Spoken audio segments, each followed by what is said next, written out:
Assalamualaikum warahmatullahi wabarakatuh. Perkenalkan, nama saya Adinda Risma Juniarti. Saya dari mahasiswi Prodi Akuntansi Universitas Yarsi. Pada video kali ini, saya akan membahas mengenai modul 3, yaitu siklus persediaan, penggudangan, dan pembayaran utang usaha.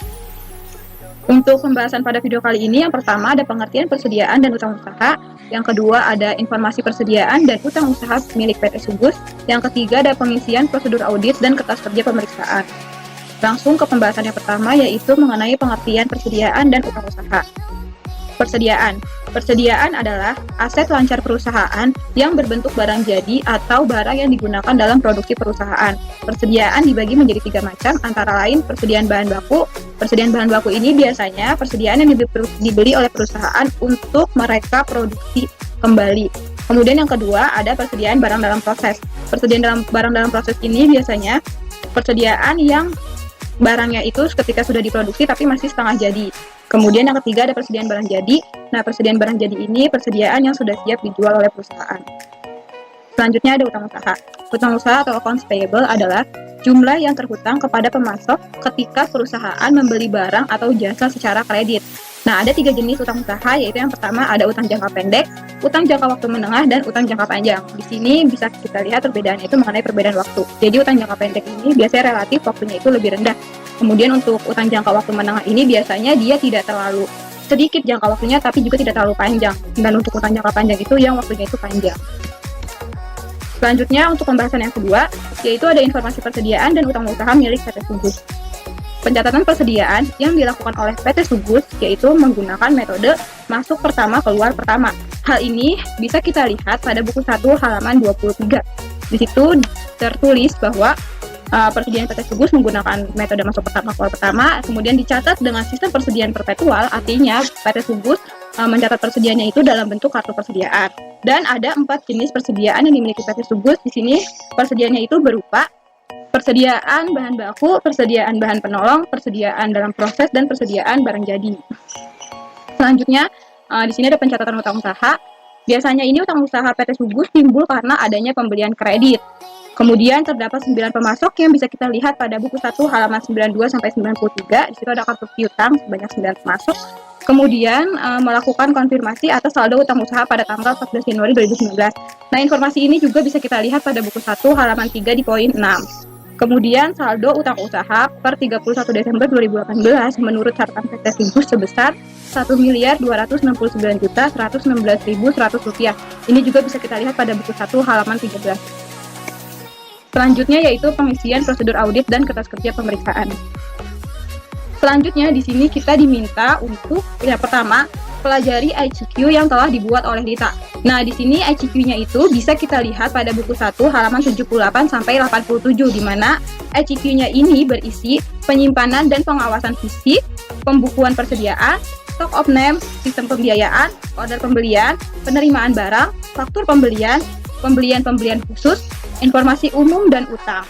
Kesimpulannya ini pada ICQ-nya Dita ini baik karena rata-rata dari pertanyaannya itu sekitar 70% jawabannya ya, sehingga kesimpulannya dia baik.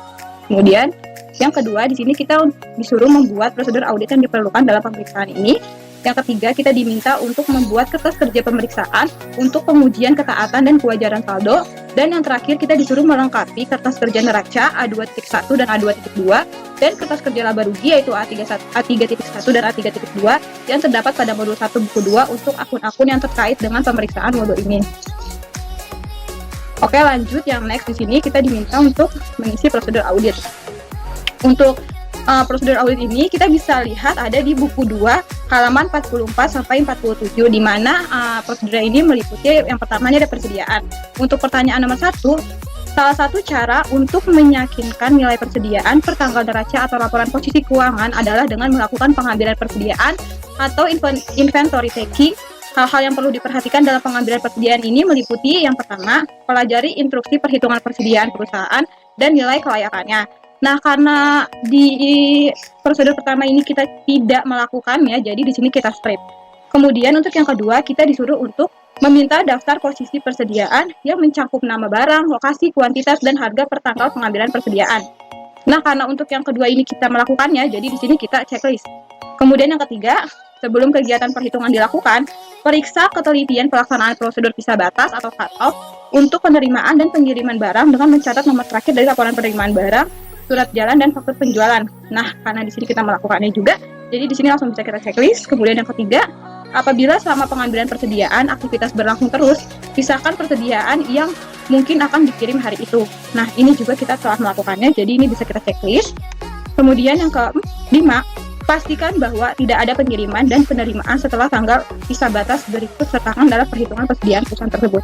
Ini juga telah kita lakukan, jadi ini kita checklist. Kemudian yang selanjutnya kita disuruh melakukan observasi atas kegiatan perhitungan di seluruh gudang.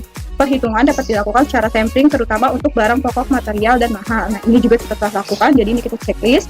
Kemudian selanjutnya di sini ada waspada dengan penumpukan barang, kemungkinan adanya lubang dalam tumpukan dan persediaan yang terlihat sudah rusak, tidak laku, atau kurang baik.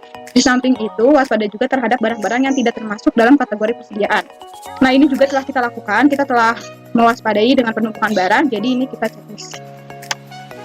Yang selanjutnya di sini kita disuruh untuk membandingkan barang-barang yang dihitung atau dilihat dengan saldo kartu gudang dan daftar persediaan menurut akuntansi.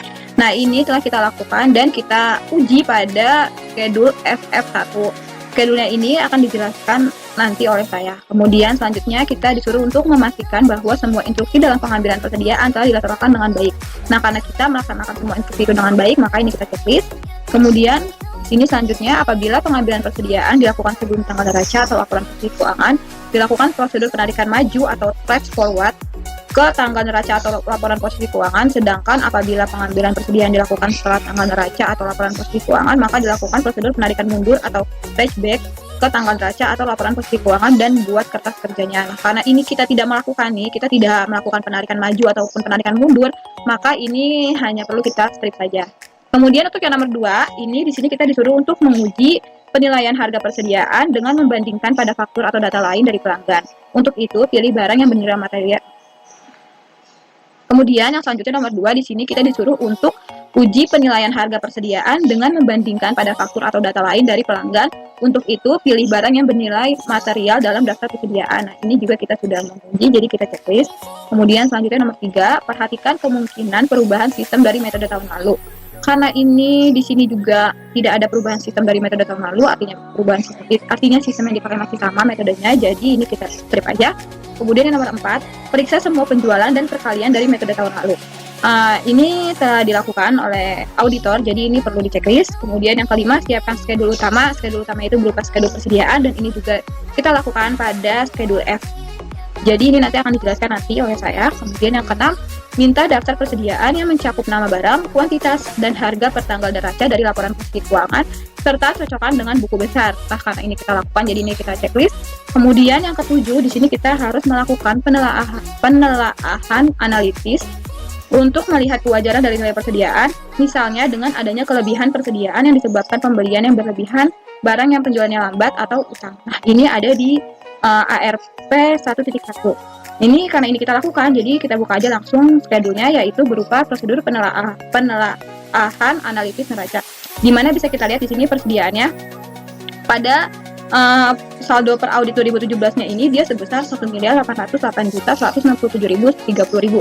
Kemudian di tahun 2018 di sini dia mengalami kenaikan. Jadi sebesar 2.726.538.700 rupiah, sehingga kenaikannya ini sebesar 981.371.670 rupiah, maaf. Nah, jadi karena ini dia mengalami kenaikan, sehingga untuk persentasenya ini sebesar 51%.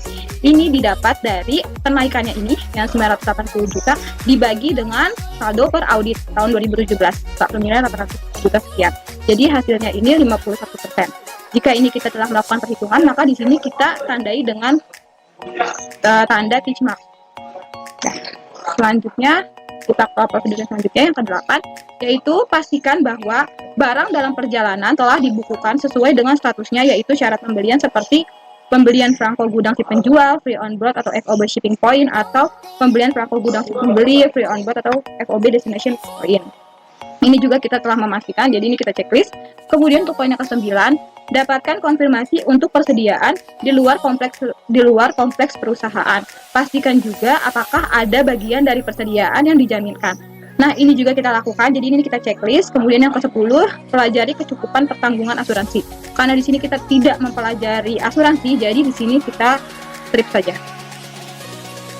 Yang untuk prosedur selanjutnya nomor 11, yaitu yakinkan bahwa perusahaan telah mengadakan penyisihan yang cukup untuk barang-barang yang penjualannya lambat, usang, atau sisa. Nah, karena di sini kita tidak melakukan prosedur nomor 11, jadi di sini kita skip aja. Selanjutnya untuk yang nomor 12, pelajari semua perjanjian pinjaman dengan kreditur. Pastikan apakah ada persediaan yang dijadikan jaminan dalam rangka mendapatkan pinjaman dari kreditur. Nah, karena di sini tidak ada, jadi di sini kita skip saja. Selanjutnya, untuk yang pajak pertambahan nilai atau PPN masukan. Karena di PT Sugus ini tidak ada informasi mengenai PPN masukan, jadi semuanya ini kita skip saja. Jadi kita lewat ya, teman.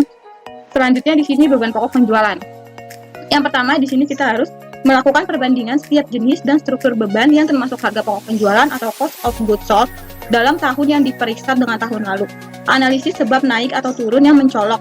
Perhatikan klasifikasi beban yang dilakukan oleh perusahaan dan minta penjelasan bila terdapat perubahan yang material. Nah, ini kita lakukan pada indeks PL2. Nanti akan saya jelaskan. Kemudian yang kedua, hitung rasio dari COGS dan bandingkan dengan tahun lalu serta tulis kesimpulannya. Karena di sini kita tidak menghitung rasionya, jadi di sini kita skip aja. Kemudian yang ketiga, yakinkan bahwa harga pokok produksi atau cost of goods manufacture (COGM) dicatat berdasarkan perhitungan yang didukung di bukti. Nah, ini juga kita telah melakukan pada indeks PL2. Nanti akan saya jelaskan. Kemudian yang selanjutnya ada pemeriksaan pembelian. Untuk yang nomor 4, bandingkan pembelian tahun berjalan dengan tahun lalu serta dapatkan penjelasan bila terdapat perbedaan material.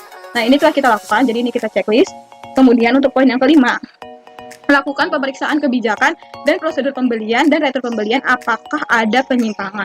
Nah, ini karena kita tidak melakukannya, jadi ini kita strip. Kemudian yang keenam, lakukan pemeriksaan terhadap pembelian dari pihak yang mempunyai hubungan istimewa atau afiliasi, terutama untuk penetapan harga beli dan jumlah transaksi selama tahun berjalan. Nah, karena ini tidak ada juga, jadi ini kita skip aja. Kemudian yang ketujuh, lakukan pemeriksaan atas pembelian secara acak atau random pada tahun berjalan dengan memperhatikan faktur pembelian, baik jumlah, harga, syarat pembelian dengan mencocokkan pada pesanan pembelian atau purchase order dan laporan penerimaan barang atau receiving report. Sedangkan untuk retur pembelian, perhatikan memo debit baik jumlah maupun harga dengan mencocokkan pada pesanan pembelian, laporan penerimaan barang, dan faktur pembelian. Nah, untuk yang ini kita telah melakukannya pada indeks POC 3. Nanti akan saya jelaskan juga. Kemudian yang ke-8, periksa kebenaran perhitungan matematis pada faktur pembelian dan memo debit. Ini juga kita lakukan pada POC 3. Kemudian yang ke-9, periksa kebenaran PPN, masukan atas pembelian barang atau jasa kena pajak. Ini juga kita lakukan pada TOC 3. Selanjutnya yang ke-10, di sini kita melakukan visa batas atas pembelian dan retur pembelian selama 7 hari sebelum dan setelah tanggal neraca atau laporan transaksi keuangan, dan yakinkan bahwa transaksi telah dicatat pada periode yang tepat. Di sini ada catat nomor dan tanggal dari laporan penerimaan barang dan bandingkan dengan yang tercatat pada buku pembelian, dan juga ada catat nomor dan tanggal dari laporan penerimaan barang retur dan bandingkan dengan yang tercantum pada buku retur pembelian. Ini kita lakukan pada indeks PL 2.1 yang akan saya jelaskan nanti.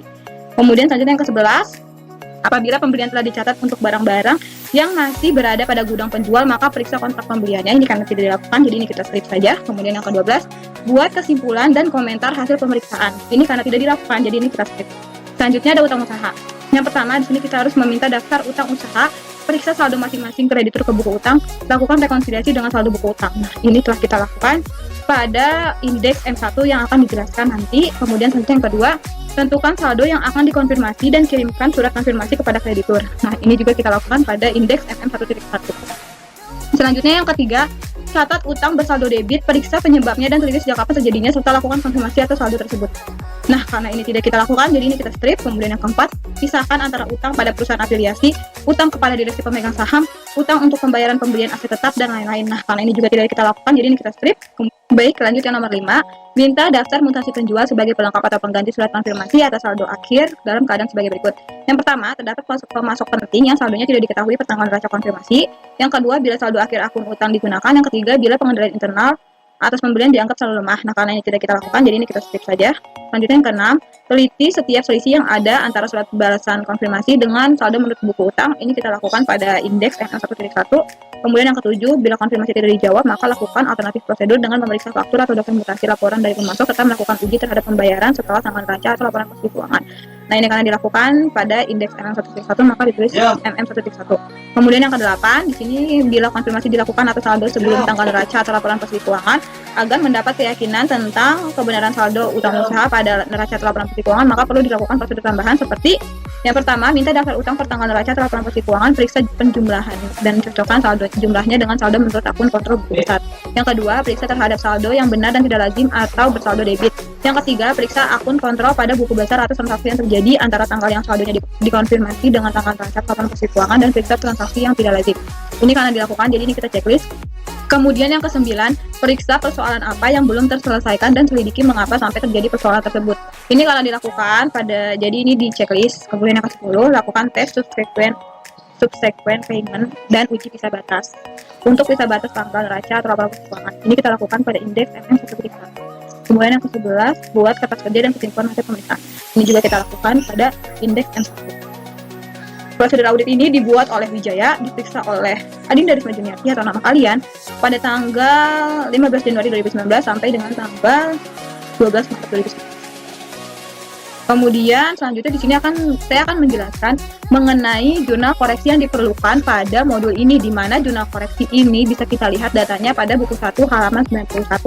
Yang pertama, poin pertama, di sini ada persediaan yang dicuri sebanyak 90 kg dengan harga satuan 15.000, di mana persediaan yang dicuri ini ternyata belum dilakukan penyesuaian oleh PT Subus, sehingga kita perlu mengkoreksinya lagi, di mana jurnalnya itu bisa kita lihat debitnya beban lain-lain atau persediaan dicuri, kreditnya persediaan bahan baku, karena di sini yang dicuri kebutuhan bahan baku, jadi kreditnya persediaan bahan baku polivinil sebesar 1.350.000. Ini didapat dari kuantitinya 90 kg yang dicuri dikali dengan harga satuannya 15.000. Jadi hasilnya 1.350.000. Kemudian untuk yang kedua, selisih sebesar 8.800.000 ini termasuk PPN dikarenakan belum diterima faktur pajaknya sehingga belum dibukukan oleh PT Subus. Nah, ini juga kita perlu melakukan koreksi.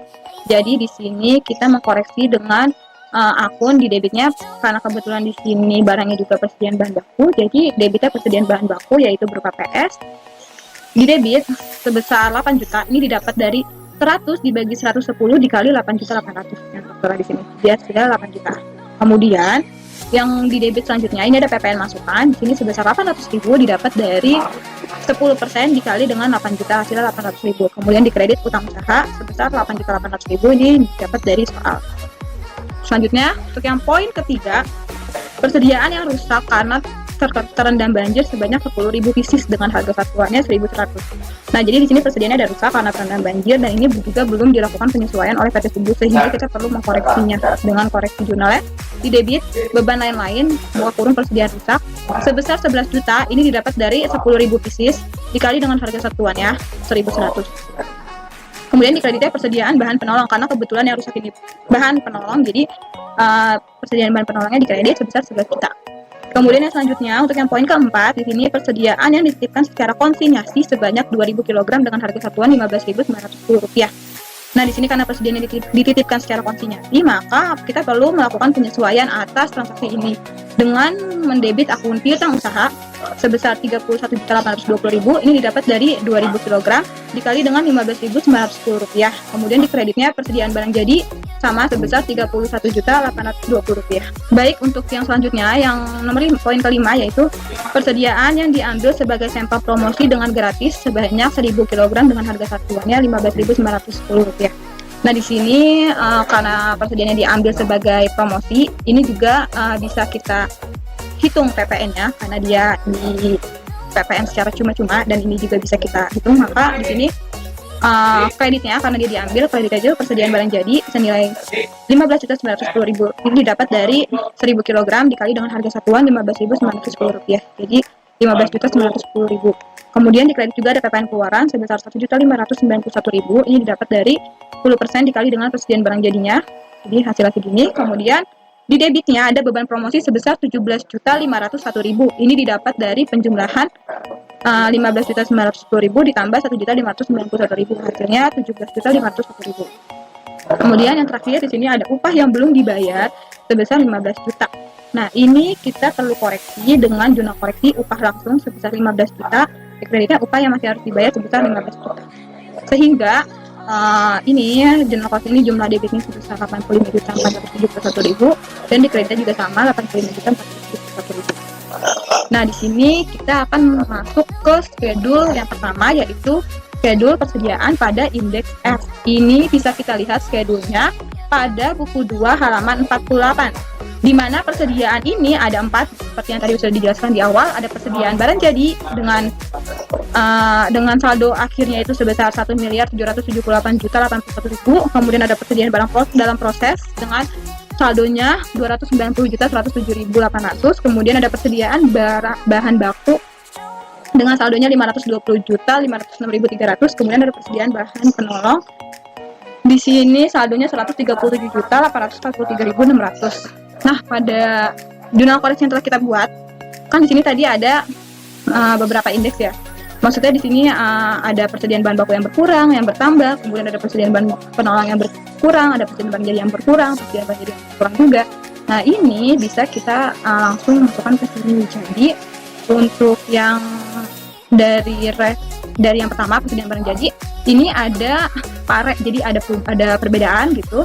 Nah, ini ref dari jurnal koreksinya itu jurnal koreksi yang keempat dan yang kelima, di mana jurnal koreksi 4 dan 5 ini dikredit nih persediaan barang jadi 4 dan 5 ini jumlahnya 31.820 dan 15.910.000. Nah, ini dijumlahkan hasilnya jadi 47.730.000 sehingga saldo per auditnya menjadi sebesar 1.730.351.000. Ini bisa kita hitung dengan saldo per klien 1.700.000.000 ini ditambah dengan pare sebelah debit karena tidak ada, jadi dikurang dengan pare sebelah kredit sebesar 47.730.000 sehingga saldo per auditnya mengalami penurunan.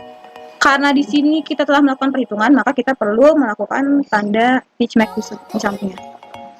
Selanjutnya untuk yang persediaan barang dalam proses, persediaan barang baku, dan persediaan barang penolong ini juga sama. Tinggal kita lihat pada referensi jurnal koreksi yang telah saya tulis di sini ya, teman-teman. Oke, lanjut ke indeks selanjutnya.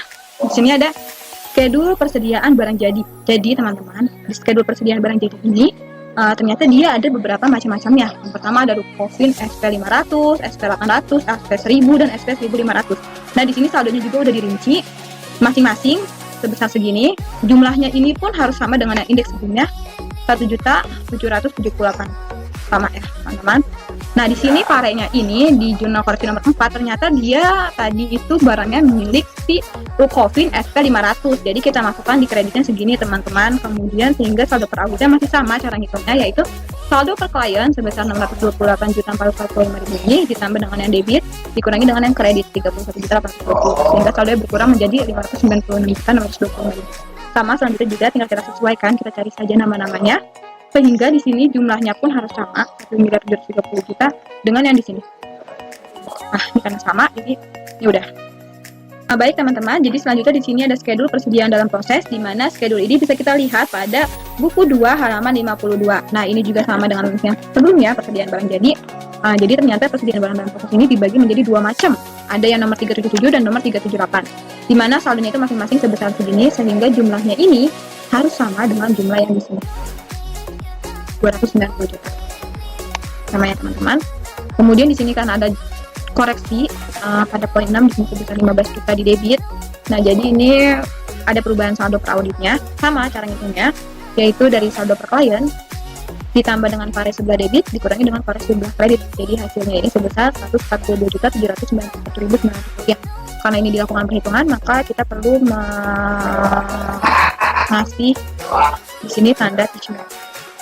Nah, selanjutnya di sini ada schedule persediaan bahan baku. Nah, schedule persediaan bahan baku ini bisa kita lihat pada buku 2 halaman 54. Di mana bahan baku ini ternyata dibagi-bagi menjadi 6 macam ya, teman-teman. Ada monomer, ada polivinil, ada oxtan, ada DOP, ada PS, ada EPO. Nah, di sini tadi karena dikoreksi juga ada beberapa persediaan bahan baku yang kena koreksi dengan referensinya ini yang polivinil ada nomor 1 tadi, kemudian yang PS juga nomor 2 di sebelah debit. Jadi di sini kita masukkan sesuai dengan indeks di jurnal koreksi sebelumnya. Sehingga saldo per auditnya juga masih sama cara ngitungnya, yaitu saldo per klien ditambah dengan pare di debit dikurangi dengan pare di kredit. Sehingga di sini terdapat beberapa saldo yang mengalami perubahan seperti polivinil ini, dia saldonya jadi berkurang. Jadi sebesar 23.400.000. Karena di sini kita telah menghitung, jadi kita beri tanda sini juga.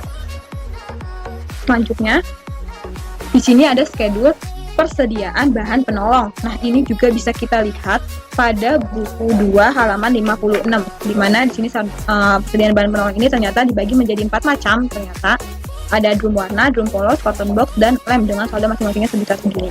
Nah, karena di jurnal koreksi ini ternyata bahan penolong ini tadi terdapat jurnal koreksi pada indeks nomor 3 ini di sebelah kredit 11 juta.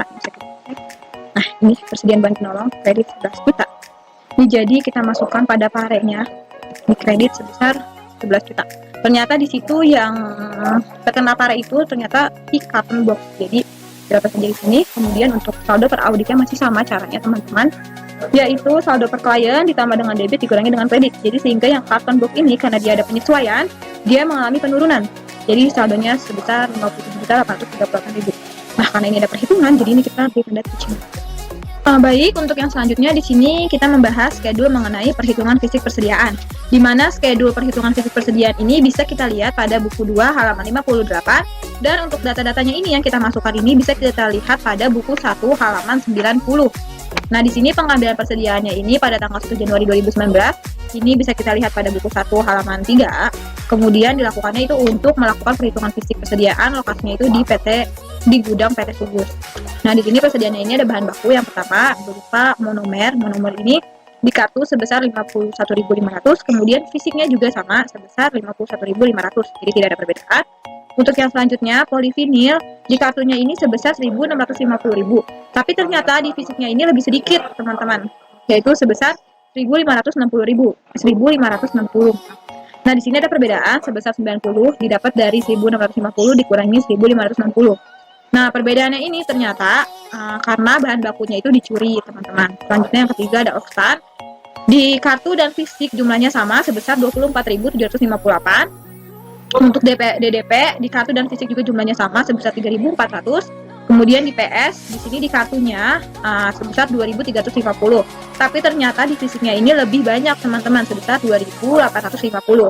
Nah, perbedaan 500 ini ternyata setelah analisis lebih lanjut ada pencatatan yang belum dilakukan oleh PT Sugus, sehingga dia pencatatannya ini belum masuk ke dalam kartunya.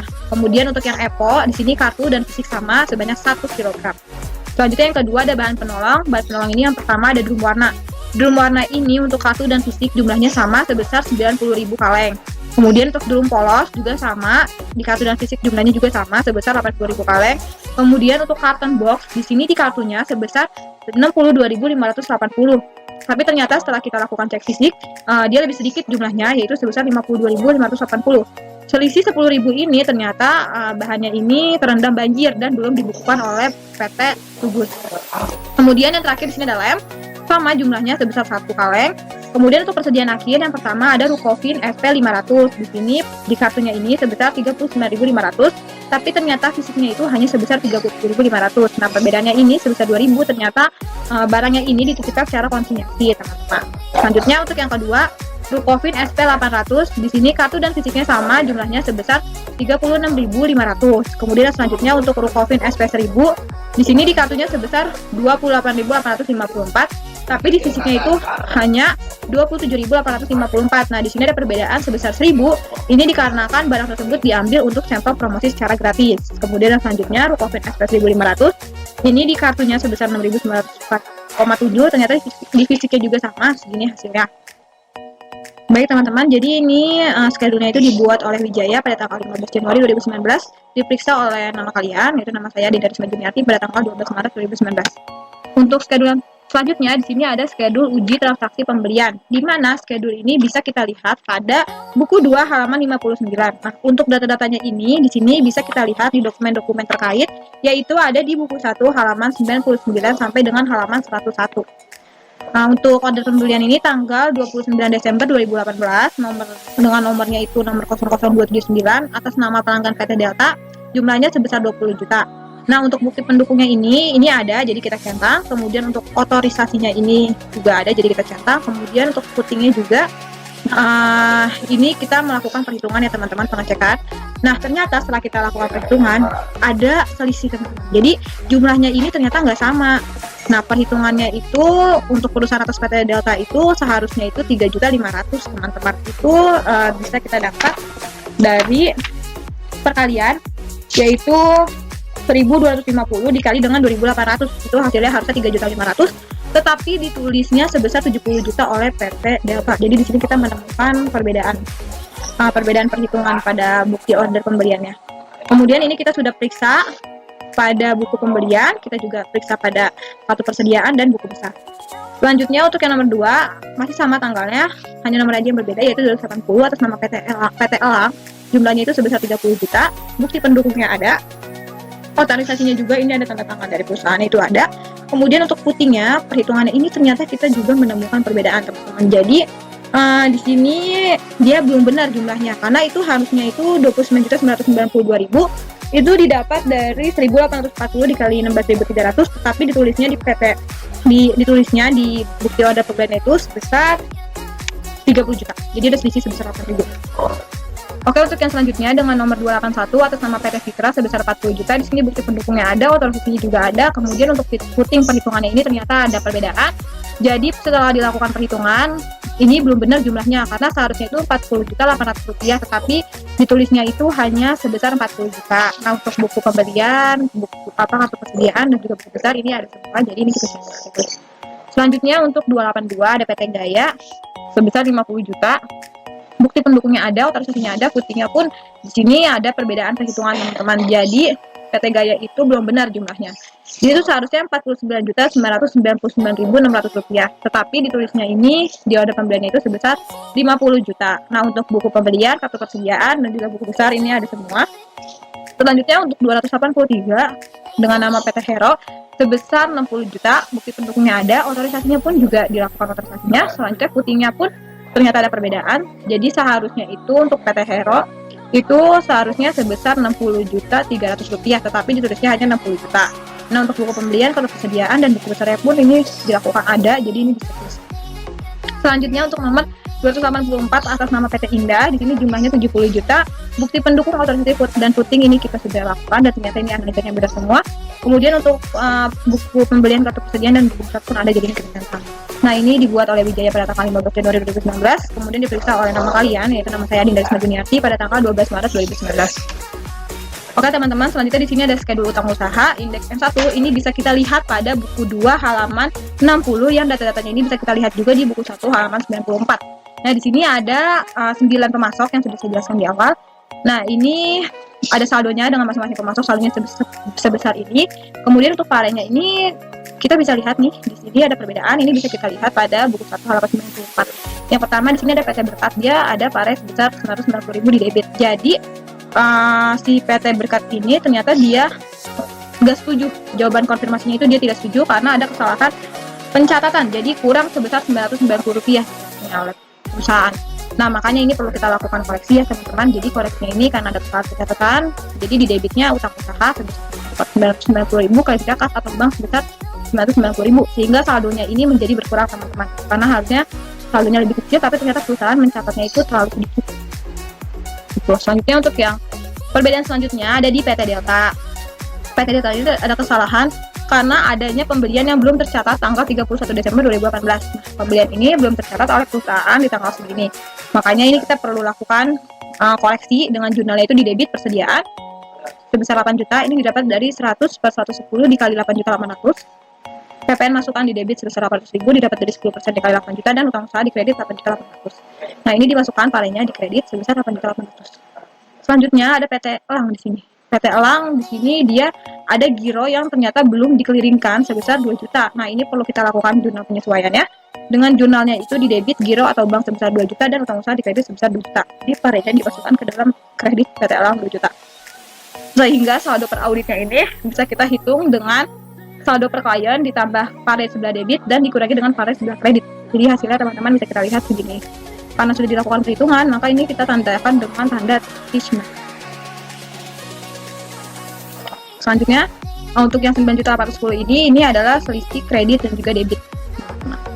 Nah, selanjutnya ini schedule utang usahanya dibuat oleh Wijaya pada tanggal 15 Februari 2019, diperiksa oleh Adinda Risma. Nama kalian yaitu Adinda Risma Juniarti, nama saya pada tanggal 12 Maret 2019. Selanjutnya ada schedule daftar konfirmasi dan pengeluaran setelah tanggal neraca. Nah, teman-teman, schedule ini bisa kita lihat pada buku 2 halaman 62 dan juga di sini untuk hasil konfirmasi juga bisa kita lihat masih sama datanya kayak yang sebelumnya pada buku 1 halaman 94. Di mana di sini PT Andalas itu menjawab dengan jawaban setuju, jadi hasil konfirmasinya itu kita tulis CB.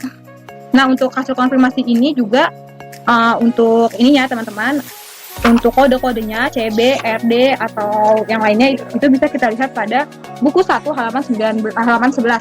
CB itu artinya itu kepanjangan itu confirming balance, artinya jawaban konfirmasinya itu cocok. Kemudian ada juga jawaban RD teman-teman, itu reporting difference, jadi jawabannya itu ternyata tidak cocok, ada selisih. Kemudian ada RPO, return by post office, di sini jawaban konfirmasi yang dikembalikan oleh kantor pos. Kemudian ada NR yang artinya no replace, dia tidak ada jawaban.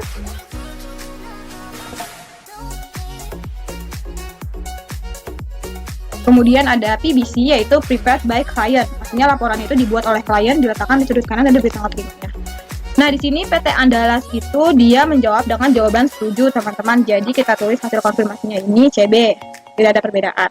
Kemudian untuk si PT Berkat ternyata dia jawabannya ini tidak setuju teman-teman, jadi ada selisih tadi 990, sehingga ini perlu kita masukkan 990. Kemudian PT Caraka dia juga menjawab dengan jawaban setuju. Kemudian untuk PT Delta dia jawabannya tidak setuju teman-teman, jadi ada 8.800 ternyata yang kurang, kita belum mencatat ke dalam utang usaha. Kemudian ada PT Alam juga yang kita juga belum mencatatnya, sehingga di sini ada perbedaan. Selanjutnya untuk PT Fitra, PT Gaya, dan PT Hero dan PT Indah ini dia menjawab dengan jawaban setuju semua. Nah, untuk yang di sini ada pengeluaran setelah tanggal neraca itu sampai dengan Februari 2019. Nah, ini di sini ada PT Berkas sebesar 501.567.000 dan PT Delta sebesar 30.800. Nah, ini teman-teman datanya ini bisa kita lihat pada buku 1 halaman 94, itu di tengah-tengah ada hasil pemeriksaan saudara terhadap pembayaran kas setelah tanggal neraca sampai dengan tanggal 28 Februari 2019 menunjukkan jumlah pembayaran ke pemasok sebagai berikut. PT Delta sebesar 30.800 dan juga PT Berkat sebesar 501.567.000. Nah, schedule ini dibuat oleh Wijaya, diperiksa pada tanggal 15 Januari 2019, diperiksa oleh nama kalian, itu nama saya Dinda Risma Juniardi pada tanggal 12 Maret 2019. Selanjutnya di sini ada schedule ringkasan hasil konfirmasi positif utang usaha. Nah, teman-teman, di sini kita bisa melihat schedule-nya ini pada buku 2 halaman 63, dan untuk data-datanya ini juga masih kita gunakan dengan buku 1 halaman 94 sama seperti yang sebelum-sebelumnya, teman-teman. Nah, yang pertama di sini ada saldo menurut konfirmasi. Saldo menurut konfirmasi ini jumlahnya sebesar 6. Ini didapat dari konfirmasi yang hasil konfirmasi yang jawabannya itu dia setuju, teman-teman. Nah, jumlahnya ini sebesar 711.549.100. Ini bisa kita lihat, teman-teman, dari penjumlahannya. Jadi yang CB ini kita jumlahin hasilnya nih 205 juta ditambah 294 ditambah 44, 66, 55 dan 77. Nah, ini dijumlah hasilnya segini, sehingga persentase untuk persentawan berjalannya ini didapat dari jumlah ini dibagi dengan jumlah total utang usaha. Hasilnya sebesar 56,7%. Kemudian untuk persentase tahun lalu ini didapat dari jumlahnya ini dibagi dengan saldo utang usaha tahun lalu. Saldonya ini sebesar 1.226.953.500. Jadi hasilnya 69,29%. Selanjutnya selisih yang dilaporkan, ada hasil konfirmasinya ini 3, teman-teman. Jadi yang tadi dia jawab tidak setuju karena ada selisih. Nah, ini didapat dari RD sini. Ini dijumlahin ya, teman-teman. Jadi 502 juta. 502 juta ini ditambah 22 juta dan ditambah 33 juta. Kemudian di sini karena ada perbedaan ya, teman-teman. Nah, ini 502 juta ini ditambah 990, kemudian untuk 22 ini dikurangin 8.800, kemudian untuk yang 33 dikurangi 2 juta. Nah, di sini hasilnya. Jadi dia akan ada perbedaan konfirmasi. Kemudian selisih dengan pembukuan klien ini sebesar 9.810.000 didapat dari jumlahnya, ini teman-teman di sini. Sehingga untuk persentase tahun berjalannya ini untuk hasil konfirmasi sebesar 43,16%, ini dapat dari 547 juta dibagi dengan total utang usahanya. Kemudian untuk yang selisih dengan pembukuan klien juga sama, ini dapat dari jumlahnya dibagi dengan total utang usaha. Nah, untuk yang kembali melalui pos ini karena tidak ada, jadi ini 0, kemudian tidak kembali juga tidak ada, Sehingga total yang dikirim ini sebesar 9, ini dapat dari penjumlahan dari jumlah konfirmasinya. 6 ditambah 3, 9. Kemudian total yang dikirimnya ini sebesar 1.269.116.100 rupiah. Ini didapat dari penjumlahan 3 ini, teman-teman. Kemudian total utang usahanya ini bisa kita lihat pada buku 1 halaman 13 ya, teman-teman. Sehingga persentase konfirmasi yang dikirim terhadap total utang usaha itu ini bisa kita hitung dengan total yang dikirim dibagi dengan total usaha. Dia 100%. Kemudian untuk yang tahun lalunya ini tinggal kita bagi dengan saldo tahun lalu. Jadi total yang dikirim ini dibagi dengan saldo utang tahun lalu. Hasilnya 123,58%. Ini dibuat oleh Wijaya pada tanggal 15 Januari 2019, diperiksa oleh nama kalian, itu nama saya, Adinda Risma Juniarti, dan diperiksa oleh nama kalian, yaitu nama saya, Adinda Risma Juniarti, pada tanggal 12 Maret 2019. Oke, selanjutnya di sini ada schedule beban pokok penjualan. Ini bisa kita lihat pada buku 2 halaman 73. Nah, teman-teman, bisa kita lihat nih ada saldo-saldonya, ada persediaan bahan baku awal, ini parenya dia tidak ada, tidak pembelian, ada retur dan potongan, ada persediaan bahan baku akhir. Nah, teman-teman, ini kita bisa lihat bahan baku ini, kita bisa lihat pada tadi indeks yang sebelumnya yang mengenai persediaan bahan baku. Nah, yang ini teman-teman. Nih, ini kan ada di pare di debit 8 juta dan juga di kredit 1.350. Dan di sini juga ada bahan penolong sebesar 11 juta. Jadi karena di schedule beban pokok penjualan ini tidak ada bahan penolong, jadi kita masukkan saja di bahan baku ya, teman-teman. Jadi di persediaan bahan baku akhirnya itu kan menurut klien segini 658 juta sekian. Nah, tapi karena ada selisih di debit 8 juta dan juga di kredit 12 juta 350. Jadi ini kita masukkan, ini didapat dari tadi indeks di bahan baku. Dan untuk yang 12.350 ini didapat dari indeks bahan baku itu tadi ditambah dengan bahan penolong, teman-teman, itu dijumlah, sehingga untuk saldo akhirnya ini dia menjadi saldo itu menjadi berkurang ya, teman-teman. Ini masih sama perhitungannya, yaitu per klien ditambah debit dikurangin dengan yang kredit. Hasilnya segini, teman-teman.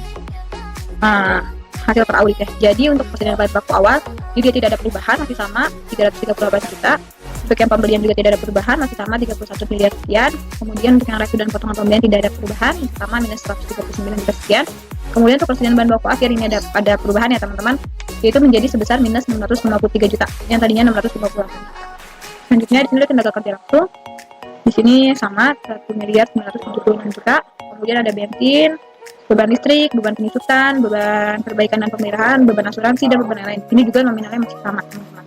Sehingga untuk jumlahnya pun jumlah dari beban produksi langsungnya ini masih sama, teman-teman. Dan total biaya manufakturnya ini sebesar ada perubahan, jadi menjadi sebesar 33 miliar 819 juta 441.224. Ini didapat dari 31 miliar 521 juta 548.595 ditambah dengan 1 miliar 976.158.900 dijumlahkan lagi dengan 321 juta 733.729. Hasilnya menjadi segini. Selanjutnya untuk persediaan barang dalam proses. Nah, teman-teman, barang dalam proses ini yang di akhir ini kan tadi ada perubahan ya, ada perubahan pada schedule-nya. Nah nih, pada schedule F2 dia ada di debit sebesar 15 juta perubahannya. Jadi di sini kita masukkan di debitnya sebesar 15 juta. Nah, jadi untuk yang awalnya masih sama 334 juta 980.300 rupiah, kemudian di kreditnya ini yang tadinya 290, ini karena ada perubahan 15 juta, ini jadi naik dia 305 juta didapat dari per klien ditambah dengan debit dikurangi dengan pare. Jadi hasilnya naik 305 juta 107.800, sehingga jumlahnya ini 33 ini didapat dari ini 33.819 juta ditambah dengan 334 juta dikurangi dengan 305 juta. Hasilnya segini. Selanjutnya untuk persediaan barang jadi juga sama tadi karena tadi ada perubahan pada parenya di indeks sebelumnya, yaitu indeks indeks F1 ya, teman-teman. Nah, ini kan ada di kredit ya sebesar 47.730.000. Nah, jadi ini kita masukkan di sini parenya ini sebesar di kredit 47.730.000. Karena ada perbedaan itu, kita masukkan di sini parenya di kredit 47.730.000. Sehingga untuk yang persediaan barang jadi awalnya ini masih tetap, teman-teman, 1 miliar 134 juta. Selanjutnya untuk yang bahan jadi akhirnya ini saldonya menjadi berkurang. Dapat dari per klien ditambah dengan debit dikurangi dengan kredit. Akhirnya menjadi 1 miliar 730 juta. Sehingga untuk harga pokok barang dijualnya ini sebesar 33.253 juta ini didapat dari penjumlahan 33 miliar ditambah 1,134 miliar ditambah 1,30 miliar. Nah, ini dibuat oleh Wijaya pada tanggal 15 Januari 2019, diperiksa oleh nama kalian yaitu saya sendiri Adi Daisy Juniati pada tanggal 12 Maret 2019. Selanjutnya teman-teman, di sini kita melakukan schedule uji pisah batas pembelian. Nah, schedule uji pisah batas pembelian ini bisa kita lihat pada buku 2 halaman 75. Untuk datanya ini bisa kita lihat pada buku 1 halaman 94, teman-teman. Jadi di situ ada pisah batas untuk 6 tanggal terakhir sebelum tanggal 31 dan juga ada 5 tanggal setelah tanggal 31. Nah, di sini yang pertama ada dengan nomor 2009 PT Delta sebesar 20 juta, 280 PT Elang sebesar 30 juta, 281 PT Fitur sebesar 40 juta, 282 PT Gaya sebesar 50 juta, 283 PT Hero sebesar 60 juta, 284 PT Indah sebesar 70 juta. Kemudian untuk yang setelahnya itu tanggal 4 ada nomor 1 PT Empat sebesar 25 juta, nomor 2 PT Indah sebesar 30 juta, nomor 3 PT Hero sebesar 42 juta, nomor 4 PT Andorra sebesar 35 juta, dan nomor 5 PT Elang sebesar 20 juta. Nah, ini dibuat oleh Wijaya pada tanggal 15 Januari 2019, diperiksa oleh nama kalian yaitu Adi Daisy Juniati pada tanggal 12 Maret 2019. Selanjutnya di sini kita melengkapi kertas kerja derajatnya, teman-teman. Yang A2.1. Nah, tadi kan di indeks F, indeks persediaan, tadi kan ada parenya ya, teman-teman. Indeks F. Nih ya, teman-teman. Di F kan nih ada parenya, di debit sebesar 23 juta dan juga di kredit sebesar 60 juta 80 ribu. Nah, ini kita masukkan teman-teman pada schedule yang kertas kerja neraca tadi. Nah, yang ini. Jadi di persediaan ini karena dia tadi di debitnya 23 juta dan di kreditnya 60 juta 80 ribu, ini kita masukkan. Dan ini jumlahnya ini didapat dari per klien 2.726.538.700 ditambah debit 23 juta dikurangi kredit 60 juta 80 ribu. Kira segini. Selanjutnya untuk yang masih sama ini A2.2 kertas kerja neraca juga.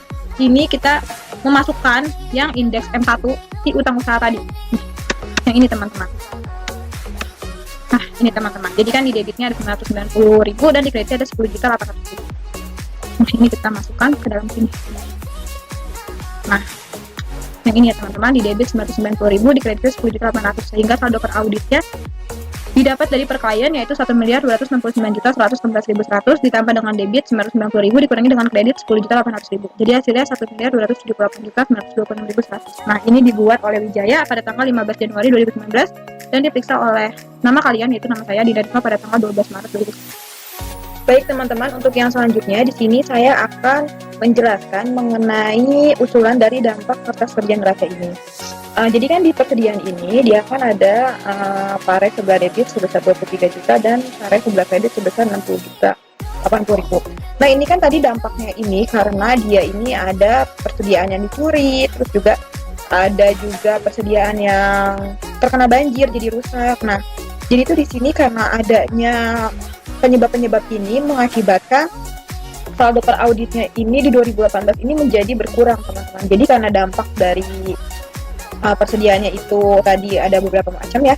Jadinya di sini nilai persediaannya mengalami penurunan, teman-teman. Yang tadinya 2.700.000.000 jadi tinggal 2.600.000.000. Nah, ini juga sama teman-teman untuk yang utang usaha juga. Jadi kan tadi ada beberapa dampak ya. Pokoknya ada yang pencatatannya itu dia berbeda, kesalahan pencatatan.